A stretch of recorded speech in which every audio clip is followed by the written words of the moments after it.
अगर तुम रात के 2:30 बजे किसी हॉस्टल में धीमे धीमे चलने की आवाज़ सुनो तो दरवाज़ा मत खोलना, क्योंकि कभी कभी जो अंदर आना चाहता है वो इंसान नहीं होता।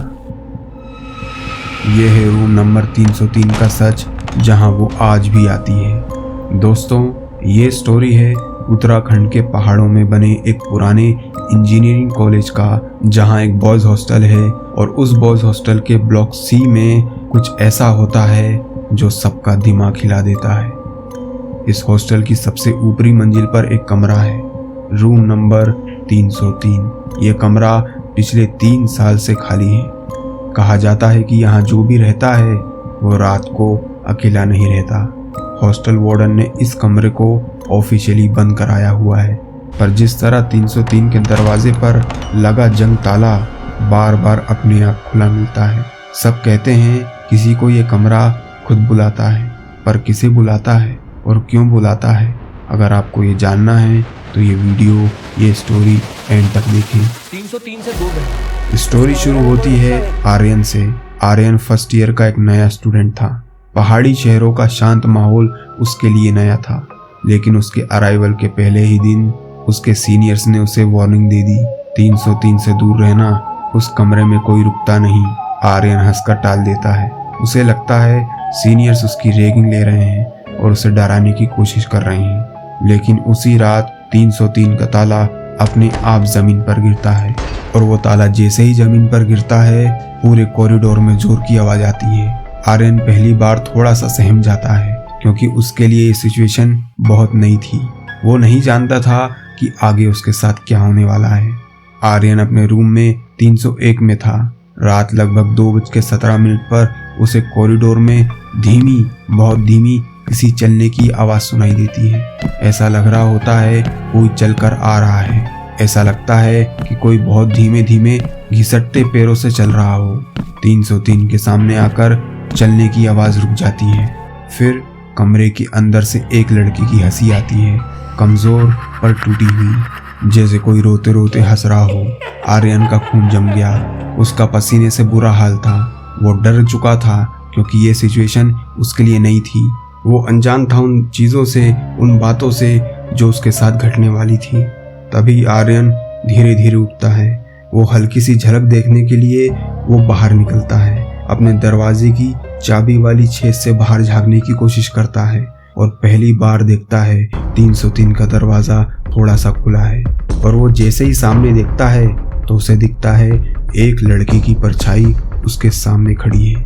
बाल पूरे भीगे हुए थे, सर झुका हुआ था, और उसने अपने हाथ में कुछ पकड़ा हुआ था, कुछ जो उस परछाई से लंबा, अजीब भारी लगता था। लेकिन जैसे ही आर्यन दोबारा ध्यान से देखता है वो परछाई गायब हो जाती है और कॉरिडोर पूरा डेड साइलेंस हो जाता है। अगले दिन आर्यन ने इस बारे में अपने सीनियर से पूछा। सब इनिशियली से मना कर रहे थे। सीनियर्स ये बात जानते थे, इसलिए सीनियर्स ने पहले ही उसे वार्निंग दी थी कि वहाँ पे मत जाना। पर फिर भी एक सीनियर सच बताता है। 3 साल पहले एक लड़की, जिसका नाम नियति था, जो पास के ही वुमेन हॉस्टल में रहती थी, लगातार मेंटल स्ट्रेस झेल रही थी। वो इंजीनियरिंग छोड़ना चाहती थी, लेकिन उसके पेरेंट्स अलाउ नहीं कर रहे थे। कहा यह भी जाता है कि उसके किसी सीनियर के साथ टॉक्सिक रिलेशनशिप भी था। एक रात नियति गायब हो गई। पूरा कैंपस तलाशता रहा, पर वो कहीं नहीं मिली, और वो 303 में मिली, वो भी मरी हुई। पर स्ट्रेंज पार्ट ये आता है, वो लड़कियों के हॉस्टल से काफ़ी दूर बॉयज हॉस्टल की 3री मंजिल तक आखिर कैसे पहुंची? और जैसे कमरे की हालत मिली, उसमें कोई ज़बरदस्ती की साइन नहीं थे, ना ही उसके साथ कोई ज़बरदस्ती हुई, ना कोई रेप का इंसिडेंट था। जैसे वो खुद उस कमरे में गई हो या किसी ने उसे बुलाया हो। उस रात आर्यन सो रहा था। ये बात सुनते ही आर्यन बहुत बुरा डर जाता है। जैसे तैसे वो रात गुजरती है। जब दूसरी रात आर्यन सो रहा था, उसी अचानक 303 की तरफ से धड़ाम धड़ाम की आवाज आती है। जैसे छोटे छोटे लॉकर बार बार खुल रहे थे, बंद हो रहे थे। उन ड्रॉवर की आवाज बहुत जोर से आर्यन की कानों में आती है। आर्यन और उसका रूममेट बाहर निकलते हैं। पूरा फ्लोर जाग जाता है, लेकिन 303 के सामने पहुंचते ही सब आवाजें बंद हो जाती हैं। 303 का दरवाजा खुला हुआ था, लेकिन कमरे के अंदर गर्मी नहीं, एक बहुत ठंडी हवा चल रही थी, जैसे किसी ने अभी अभी कमरे का एसी ऑन किया हो। कमरे की दीवार पर पुराने लॉकर्स लगे थे और तभी आर्यन देखता है कि एक लॉकर थोड़ा सा खुला हुआ है। और जैसे ही आर्यन उस लॉकर के अंदर देखता है, वहां उसे किसी लड़की की टूटी हुई चूड़ियां मिलती हैं और उन चूड़ियों पर ताजा खून के धब्बे लगे हुए थे। आर्यन बिल्कुल फ्रीज हो जाता है। वो शॉक हो जाता है ये सब देख के कि ये कैसे हो रहा है। अब ये सब चीजें आर्यन के साथ डेली घटने लगी। अब वो लड़की सिर्फ हॉलवे में नहीं दिखती थी, आर्यन को उसकी प्रेजेंस हर जगह महसूस होने लगी। उसे अपने आसपास किसी का प्रेजेंस महसूस होता था। उसको ऐसा लगता था कोई उसके साथ है, कोई उसके पीछे चल रहा है और कोई उसके साथ बैठा है। जब भी वो जहां जाता उसके साथ कुछ ना कुछ घटता था। कभी उसका मोबाइल अपने आप स्विच ऑफ हो जाता था और उसकी किताबें जमीन में गिर जाती थी।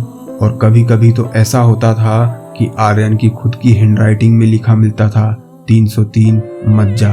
और ये सब पढ़ के आर्यन इतना बुरा घबरा जाता है जैसे उसकी जान ही निकल जाएगी। उसी वक्त रात को उसके कमरे का डोर हैंडल हल्का हल्का घूमता है, जैसे कोई अंदर जाने की कोशिश कर रहा हो। और एक रात आर्यन को अपने बेड के पास किसी की सांस लेने की आवाज़ें सुनाई देती हैं। वो फ्लैशलाइट ऑन करता है पर कोई नहीं दिखता, लेकिन दीवार पर एक गंदे पानी से भीगा हाथ धीरे धीरे नीचे सरक रहा था, जैसे कोई अभी अभी दीवार पर सहारा लेकर खड़ा हुआ हो। आर्यन को अब पूरा यकीन हो चुका था वो लड़की नियति उसे देख रही है, वो उसे फॉलो कर रही है और उसके साथ चल रही है। लेकिन क्यों? वो उसका रीजन जानना चाहता था। आखिर नियति उससे क्या चाहती थी? अब आर्यन को कुछ समझ में नहीं आता है। अब आर्यन इन सभी सवालों का जवाब चाह रहा था कि आखिर उसके साथ ऐसा क्यों हो रहा है, नियति उसे ही क्यों दिख रही है और नियति उससे क्या कहना चाहती है। इन सब सवालों का जवाब ढूंढने के लिए वो हॉस्टल वार्डन के पास जाता है। वहां पर आर्यन जैसे ही वार्डन के ऑफिस में जाता है, वहां पे उसे सीसीटीवी फुटेज मिलता है और वो वार्डन से पुराना सीसीटीवी फुटेज मांगता है। वार्डन इस बात से मना कर देते हैं कि वो उसे कोई फुटेज नहीं देंगे, लेकिन किसी तरह आर्यन कन्विंस कर लेता है और उन्हें मना लेता है कि वो उसे सीसीटीवी फुटेज दे दें। और जैसे ही आर्यन ये फुटेज को देखता है, तब उसे ये समझ में आता है कि कुछ ना कुछ तो चल रहा है। एक डिस्टर्बिंग चीज उसे दिखती है और उसे कुछ ऐसा दिखता है जिस पर वो विश्वास नहीं कर पाता। उसे दिखता है कि नियति ने अपनी मौत वाली रात 2:14 पर लड़कियों के हॉस्टल से अकेले निकल रही थी। वो बिल्कुल नॉर्मल चल रही थी, ऐसा लग ही नहीं रहा था कि कोई उसे बुला रहा हो। लेकिन जैसे ही वो बॉयज हॉस्टल की तरफ मुड़ती है, उसकी चाल बदल जाती है। वो अचानक तेज होने लगती है, जैसे कोई उसे खींच रहा हो। फिर कैमरे के सामने उसकी आंखें एकदम खाली दिखती है, जैसे वो ड्रिंक करी हुई हो। और नियति जैसे ही 303 के बाहर आती है, वो दरवाज़ा खटखटाती है और दरवाज़ा खुद ब खुद खुल जाता है। अंदर बहुत अंधेरा होता है। कैमरे में साफ दिख रहा था कि नियति सामने खड़ी है और वो अंदर जा रही है, लेकिन नियति बिना झिझके अंदर चली जाती है। उसके बाद कमरे का दरवाज़ा धीरे धीरे बंद हो जाता है और एक बार जब नियति अंदर चली गई, कभी भी बाहर नहीं आती। पर एक चीज़ आर्यन ने नोटिस करी, 303 कमरे के अंदर नियति अंदर तो जाती है, मगर वो बाहर आते हुए नहीं दिखती। ये बात साफ दिख रही थी और आर्यन इस बात को समझ पा रहा था कि कुछ ना कुछ तो नियति के साथ हुआ है। नियति को किसी इंसान ने तो नहीं बुलाया था, कुछ और था जो 303 के अंदर था। पर वो क्या था, अभी भी इस रहस्य से पर्दा नहीं उठा था। सैकड़ों सवाल आर्यन के दिमाग में चल रहे थे। आखिर नियति के साथ हुआ क्या था? अगले ही दिन सारी फुटेज देखने के बाद आर्यन अब एक फैसला करता है कि उसे 303 में जाकर पूरे राज जानने हैं। आखिर 303 का राज है क्या? वो अंदर गई थी और बाहर क्यों नहीं आई? 303 में ऐसा है क्या जो सबको अपनी तरफ खींचता है? उसके दिल में सवाल सैकड़ों थे, मगर जवाब की तलाश में वो अंदर जाना चाहता था। और वो फैसला कर लेता है कि अब मैं अंदर जाऊंगा। और जैसे ही रात के 2:10 होते हैं, गेट नंबर 303 के बाहर आर्यन पहुंच जाता है। कॉरिडोर में एक अजीब सा दरदरा सांस लेने जैसा साउंड गूंज रहा था। 303 का दरवाजा बहुत धीरे धीरे अपने आप खुलने लगता है। अंदर पूरा अंधेरा था, जैसे आज तक कोई आया ही ना हो। सारा सामान बिखरा हुआ था। कुछ भी ऐसा नहीं दिख रहा था कि उसे समझ में आ सके कि यहाँ पे क्या हुआ है।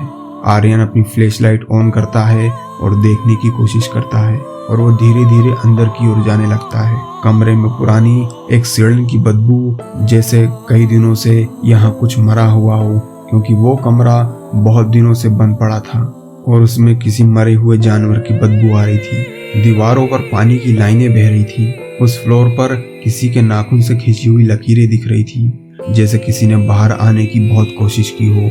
और इसी बीच अचानक आर्यन की फ्लैशलाइट बंद हो जाती है और वो धीरे धीरे एक चीज सुनता है, वही हंसी जो उसे पहले सुनाई दे रही थी। वो टूटा हुआ रोना, वो धीमी धीमी बातें, उसके कान में फुसफुसाहट, ये सारी चीजें एक साथ उसके कानों में सुनाई दे रही थी। आर्यन थोड़ा डरता है पर हिम्मत नहीं हारता, क्योंकि उसके सवालों के जवाब उसे ढूंढने थे। अब आर्यन फ्लैशलाइट दोबारा ऑन करता है और इस बार वो नियति को देख लेता है। जो उसके सामने खड़ी थी वो कोई और नहीं, वो नियति थी। उसके बाल पूरे भीगे हुए थे, नियति की कलाई टूटी हुई थी, उसके हाथ से खून बह रहा था, पैरों के नीचे गहरा पानी और चेहरा पूरा लाल। उसके सर से भी खून बह रहा था, ऐसा लग रहा था किसी चीज से वो टकराई हो और उसके पूरे चेहरे पे खून ही खून था। और उसी वक्त नियति उसके पास आने लगती है और उसके कान के पास बोलती है, तुमने भी दरवाजा सुना है आर्यन, तुम भी यहाँ बुलाए गए हो। आर्यन धीरे धीरे पीछे हटता है, लेकिन उसका रास्ता अपने आप बंद होती डोर से रुक जाता है। अचानक कमरे की चारों दीवारें धीरे धीरे पानी से भीगने लगती है। नियति की आंखें पूरी काली हो जाती हैं और आर्यन की तरफ झटके मारते हुए अमानवीय तरीके से बढ़ने लगती है। आर्यन चीखता है, चिल्लाता है, लेकिन कोई उसकी आवाज नहीं सुन पाता, क्योंकि वो आवाज सिर्फ 303 के अंदर ही रहकर कैद हो गई थी और उसकी आवाज 303 के बाहर नहीं जा सकती थी। ये रात गुजर जाती है और जब अगली सुबह होती है 303 फिर बंद मिलता है। सीनियर्स कहते हैं आर्यन अगले दिन कॉलेज से चला गया।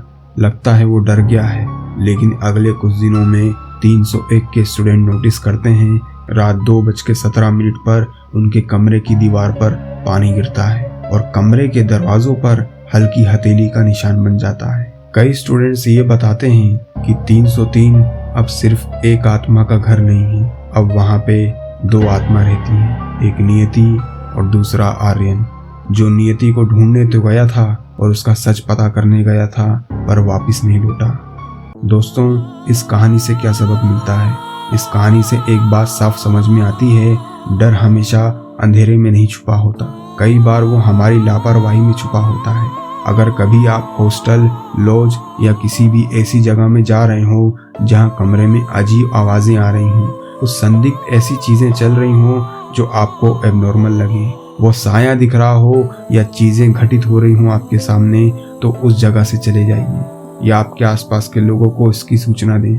और कभी भी ऐसी हिम्मत ना दिखाएं कि वहां आप अकेले चले जाएं, क्योंकि हो सकता है जो आर्यन के साथ हुआ वो आपके साथ भी हो सकता है। हो सकता है वो माहौल अचानक आप पे भारी हो जाए, तो उसे मजाक मत समझना, आप अपना कमरा तुरंत बदलिए। इस जगह पर हिम्मत दिखाना अपनी मौत को बुलाना है। वार्डन या स्टाफ को तुरंत बताइए और सबसे ज़रूरी बात, ऐसी जगह पर अकेले कभी मत जाइए और ना रहिए। वहाँ जाना अपनी ज़िंदगी से खेलना है, क्योंकि कुछ जगह छोड़ देने के लिए होती है, साबित करने के लिए नहीं।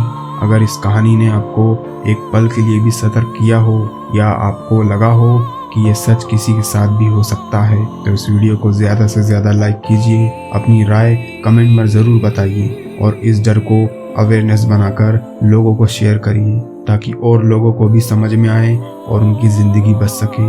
और अगर ऐसी ही सच्ची और ख़तरनाक कहानियाँ आप और सुनना चाहते हैं तो श्रापित सोसाइटी को सब्सक्राइब कर लीजिए, क्योंकि अगली कहानी शायद आपकी नींद छीन ले। आई होप कि ये कहानी आपको पसंद आई हो। तो सुरक्षित रहें, सतर्क रहें और श्रापित सोसाइटी की वीडियो देखते रहें। धन्यवाद। मिलते हैं अगले वीडियो पर।